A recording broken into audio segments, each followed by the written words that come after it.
বিগত 16 বছরে ফ্যাসিস্ট আওয়ামী লীগ আপনাকে ওই জেলে ঢুকিয়েছে মিথ্যা মামলা দিয়ে, আপনাকে হাইকোর্টে চক্কর কাটিয়েছে মিথ্যা মামলা দিয়ে, আপনাকে থানায় ঘুরিয়েছে মিথ্যা মামলা দিয়ে, আপনার উপরে চাঁদাবাজি করেছে অন্যায়ভাবে, আপনার উপরে সিন্ডিকেটের বোঝা চাপিয়ে দিয়েছে অন্যায়ভাবে।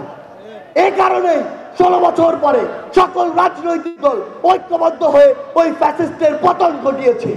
কিন্তু আজকে যদি আমরা আমাদের মতো কেউ, আমি উদাহরণ হিসেবে বলছি, আজকে যদি আমি ওই একই কাজগুলো করি, তাহলে সবচেয়ে বড় যে কথা, সবচেয়ে বড় যে কষ্ট, সেটি হচ্ছে আমার যে হাজারের অধিক ভাই জীবন দিয়েছে, আমার যে হাজার হাজার ভাই বোন নিজের অনেকে দেহ অঙ্গ হারিয়েছে, অনেকেই রয়েছে যারা সংগ্রাম হারিয়েছে, এই যে স্পিরিট, সেই স্পিরিটটি ধূলিসাৎ হয়ে যায়।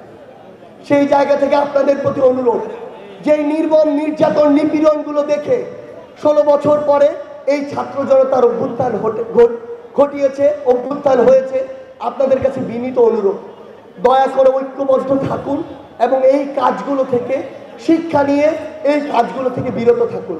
না হলে ওই শেখ হাসিনার যে অবস্থা হয়েছে, সালমান এফ রহমানের যে অবস্থা হয়েছে, দেবী হারুনের যে অবস্থা হয়েছে, আজ না হোক 10 বছর পরে হোক, 16 বছর পরে হোক, যারা এই বিষয়গুলোকে এখনো ধারণ করবে তাদেরও ওই একই অবস্থা হবে।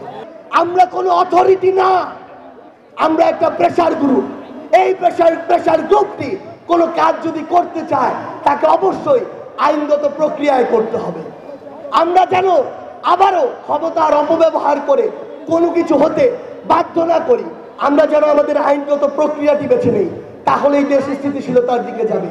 এবং জনতার উদ্দেশ্যে শুধু একটি কথাই বলি, এই দেশের যে সিস্টেমগুলো ভিতরে ক্যান্সার তৈরি হয়েছে, এই ক্যান্সারটি যত দ্রুত সম্ভব আমাদের নির্মূল করে জনগণের ভোটের মাধ্যমে একটি নির্বাচিত সরকারে যেতে হবে। এবং এটার জন্য 2টি কাজ আমাদের করতেই হবে।